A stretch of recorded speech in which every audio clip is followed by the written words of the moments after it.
Bismillahirrahmanirrahim. Assalamualaikum warahmatullahi wabarakatuh. Alhamdulillah, rabbil alamin. Wassalatu wassalamu ala asyrofil anbiya'i wal mursalin wa ala alihi washabihi ajmain. Pada Bapak Ali sebagai kegiatan bermacam situasi ya, jalan mohon. Hadirnya kami di sini ingin mewawancarai tentang kegiatan-kegiatan yang ada di dalam Masjid Ikhlas ini. Baik, langsung saja kita masuk sesi pertanyaan. Izin Pak, sebelumnya apakah Bapak keberatan untuk diwawancarai oleh kami? Terima kasih sebelumnya adik-adik dari UI telah hadir di sini. Kami dari PKI Masjid saya pribadi selaku seksi ibadah dan remaja masjid sangat senang atas kehadiran adik-adik dalam rangka studi yang menyelesaikan studinya. Ya, kita sangat senang kehadiran. Oke, sebelum mulai sesi tanya jawab, maka kita buka ini dengan kelas basmalah. Pertanyaan yang pertama, Pak. Dalam kegiatan kita pastinya ada yang namanya POAC, Planning, Organizing, Activation, dan Controlling. Nah, di pertanyaan yang pertama itu ada mengenai perencanaan planning. Bagaimana Pak biasanya sebelum khutbah atau sebelum ceramah gitu, Bapak pilih tema berdasarkan apa? Kondisi jamaah, kalimat Islam, atau lain-lain? Oke, ini POAC ya tadi bahasanya POAC. Kalau di perusahaan kan ada PDCA, Plan, Check, Action. Sama halnya sih hampir sama sih. Kalau di kita ini di masjid terkait dengan kegiatan-kegiatan, terutama Muharram yang hari ini sedang kita periksa, tidak di Solo, nanti malam akan dilaksanakan acaranya. Kita memang melakukan POAC tadi ya, Plan, Action, Planning, dan Controlling. Itu semua kita lakukan karena sebelum hari H pun kita sudah meeting rapat gitu ya, tentang planning seperti apa kegiatannya, temanya seperti apa, siapa gitu ya. Oke Pak, biasanya itu butuh waktu berapa lama sih Pak buat melakukan khutbahnya? Ini kalau cerita khutbah kan kita mencari ustadz-ustadz yang ada di sekitar masjid atau yang sudah dari ustadz tetap kita di masjid. Nah, untuk kegiatan-kegiatan peringatan hari besar, contohnya Muharram atau Muharram itu intinya, kita sudah ada daftar ustadz, tinggal kita kontak saja sesuai dengan permintaan jemaah dan yang tipikal seperti apa disesuaikan dengan materi dan momentumnya. Baik, tentang perencanaan tadi tadi sudah dijelaskan oleh Bapak.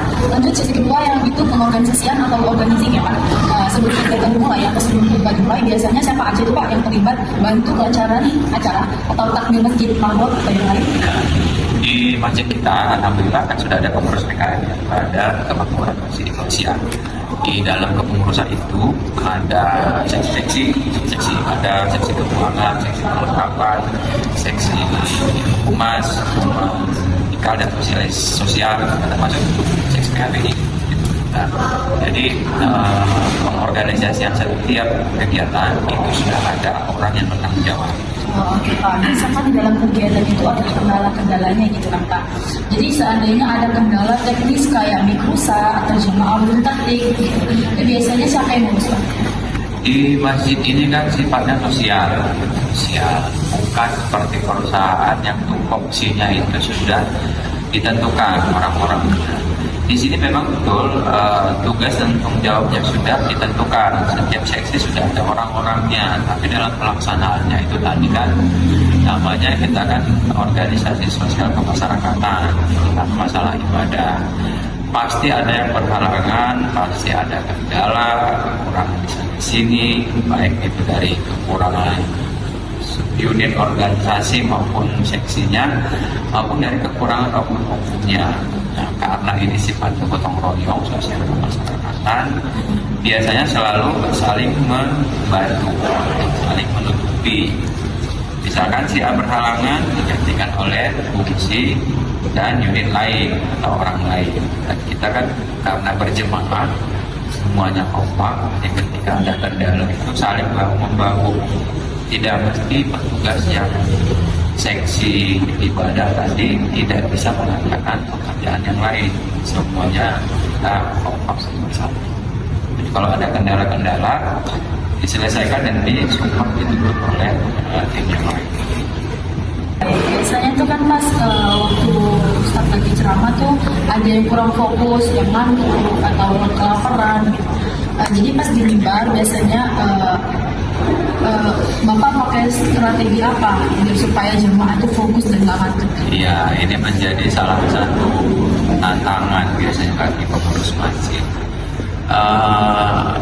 Kenyamanan atau ketertiban setiap kegiatan itu erat kaitannya dengan situasi dan kondisi. Pertama, mungkin menyangkut tempat kegiatan atau lokasi, ya. Misalkan kalau bulan Jumat, kondisi ruangan, kebersihan, ya, kenyamanan jemaah kan harus dipertimbangkan. Evaluasinya menyangkut teknis pelaksanaan, menyangkut biaya, kemudian menyangkut manfaat. Manfaatnya terutama di setiap kegiatan itu yang menyajikan Ustaz dan mengajar Ustaz tetap selalu dievaluasi bagaimana respon dan animo masyarakat jemaah terkait dengan materinya dengan Ustaz. Setiap selesai kegiatan kita lakukan evaluasi apakah materi ini layak untuk disampaikan di periode berikutnya, apakah Ustaz yang ini bisa tetap dipakai oleh kegiatan-kegiatan itu. Semuanya kami pertimbangkan, kami evaluasi untuk perbaikan. Sifatnya improvement itu kan wajib, mereka nggak boleh enggak, karena menyangkut jemaah orangnya beda-beda, maunya beda-beda, jadi semua harus diakomodir, dibilang. Tapi tidak berarti setiap ada yang minta kita setujui, tetap harus mengevaluasi permintaannya dan menghitung seberapa besar permintaan dan komplainannya, itu yang sehingga bisa kita putuskan perubahan.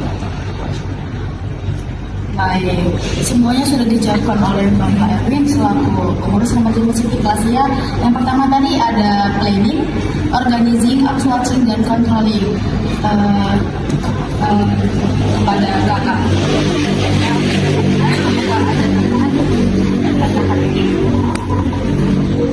Cukup? Kepada pemerintah? Cukup.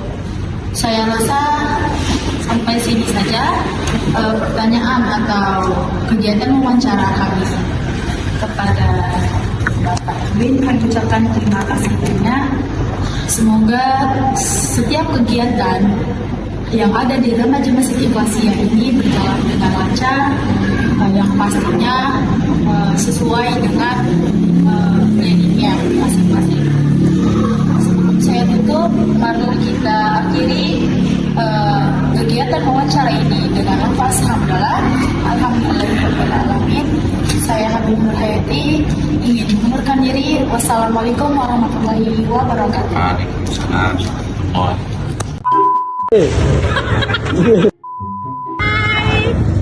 Belum ya, belum. Ulang, lagi ulang.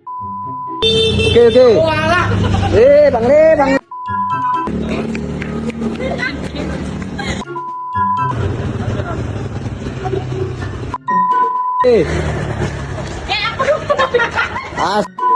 Bang. Ya. Lurus saja berarti.